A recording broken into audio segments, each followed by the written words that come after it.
everyone to the Spring Conference. My name is Michael Lee. I'm the CEO of ERDI, and we're so pleased to have everyone here at this time. This is actually our 46th conference, so as Bill was mentioning yesterday, we're in our 23rd year.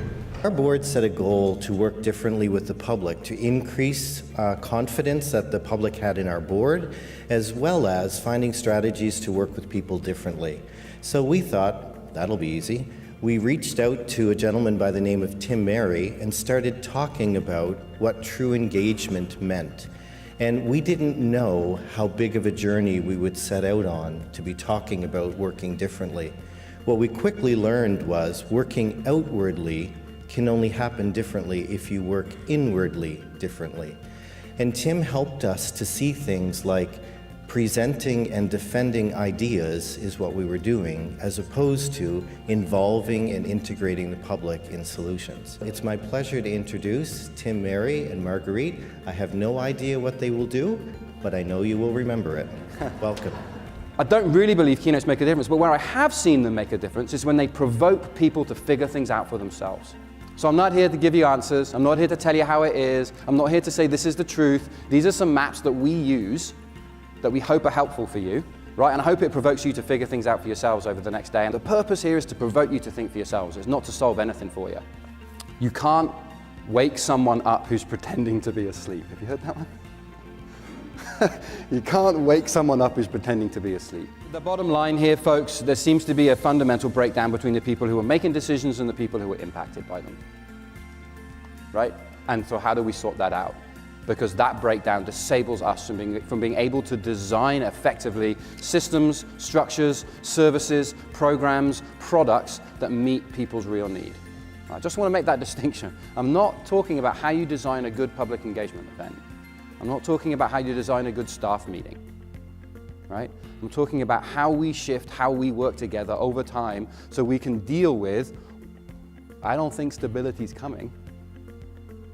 At least in many of the places I'm working, this idea that there's going to be an other side to the uncertainty we're in, I don't think it's true. My experience of working in highly volatile circumstances where our leadership is changing, the circumstances we're changing in, our staff are changing, is that the quality of relationships we have with each other will impact the results we are able to achieve, right? So this inquiry as answer is a fundamental shift. Like if we want to work collaboratively together, we want to work across difference over time, we have to be able to hold questions and spend the time to crack what are the central questions at the heart of what we're trying to achieve. Next stance, all levels all the time. Change, chaos, confusion, clarity, planning, it's all happening on all levels all the time. It's happening on the personal level. Don't care whether it's meditation, whether it's yoga, whether it's going for a run, whether it's walking in the woods, whether it's listening to music. Like whatever you're dealing with within your systems, within your organizations, within your schools, it's happening inside of you as well, all the time.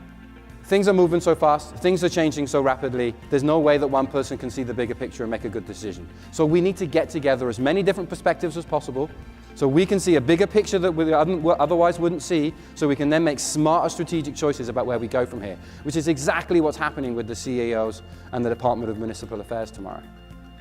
Getting everybody together. We're going to try and start seeing a bigger picture. This isn't about deciding who's right and wrong at this stage.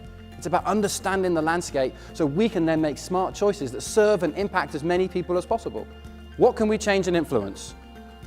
Right? This whole idea that we're going to, I just had someone the other day coming to me, we're going to go run this amazing engagement and we're just going to ask, what if? I just think that's a really bad idea. Because you go out and you ask what if and everybody gets really excited and then like 6 months later they find out actually there's a whole bunch of limits and boundaries that surrounded all of the what ifs, but you didn't want to do it first because in your heart you're a good person and you wanted people to have the experience of blue sky thinking, whatever it's called. This is not the time to be like, it's scary out there, I'm just gonna like, whoa, no. This is the time to step up and reach out. In fact, I think it's the only way we're gonna come up with solutions.